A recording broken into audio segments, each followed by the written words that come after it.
நிறைய பேர் நம்ம கிட்ட என்கொயரி பண்ணீங்க காலில் என்னன்னா ப்ரோ நான் இங்கே வரும்போது நான் எவ்வளோ கொண்டு வரணும் ட்ரேடிங்க்கு, நான் வந்து 10,000 ரூபாய் கொண்டு வரணுமா அப்படின்னு எவ்வளோ பேர் கேட்குறீங்க.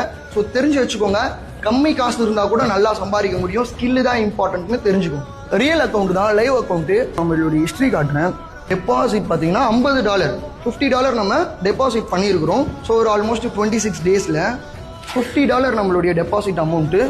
ப்ராஃபிட் பார்த்தீங்கன்னா $1000 நம்மளுக்கு ப்ராஃபிட். ஓகேங்களா? ஸோ இது எதுக்காக சொல்கிறேன் அப்படின்னா, வெறும் 4500 ரூபாய் வச்சு கூட நம்மளால ஆல்மோஸ்ட் 1 லட்ச ரூபா வரைக்கும் கூட எடுக்க முடியும் வித்தின் 1 மந்த்லேயே. உங்களுடைய ஸ்கில்லு தான் மேட்டரே தவிர கேபிட்டல் இம்பார்ட்டன்ட் கிடையாது அப்படின்றதுக்காக நான் உங்களுக்கு காட்டுறேன். இப்போ உங்களுக்கு ஒரு ஐடியா கிடைச்சிருக்கும். நிறைய பேர் வந்து 5000 ரூபாய் வச்சுட்டு பண்ணுறேன், 10,000 ரூபாய் வச்சுட்டு பண்ணுறேன் அப்படின்னு நீங்கள் சொல்லியிருக்கீங்க இல்லையா? ஸோ அப்படி சொல்லும் பொழுது இவ்வளவுதான் நம்மளுடைய லிமிட் அப்படின்றது கிடையாது. நீங்கள் எவ்வளோ வேணும்னாலும் சம்பாதிக்க முடியும் அப்படிங்கிறதுக்காக தான் நான் உங்களுக்கு ஜஸ்ட் இப்போ உங்களுக்கு ஷோ பண்ணேன். ஓகேங்களா? ஒரு ஸ்டேஜுக்கு அப்புறம் நீங்கள் உங்கள் ஃபேக்டாக சொல்கிறேன், நீங்கள் எவ்வளோ சம்பாதிக்கிறீங்க அப்படிங்கிற ஒரு விஷயம் மற்றவங்களுக்கு தெரியக்கூடாது. ஓகேங்களா?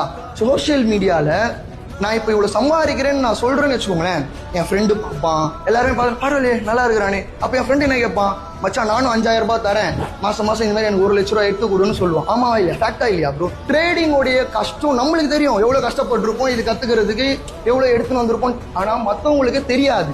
ஓகேங்களா? ஸோ அப்படி இருக்கும் பொழுது நீங்கள் நல்லா சம்பாதிக்கிறீங்க அப்படின்னும் பொழுது இந்த விஷயம் இல்லை, எந்த விஷயத்துலையும் ஷோ ஆஃப் பண்ணணும்னு நினைக்காதீங்க. எதையுமே ஆராயக்கூடாது, அனுபவிக்கணும்.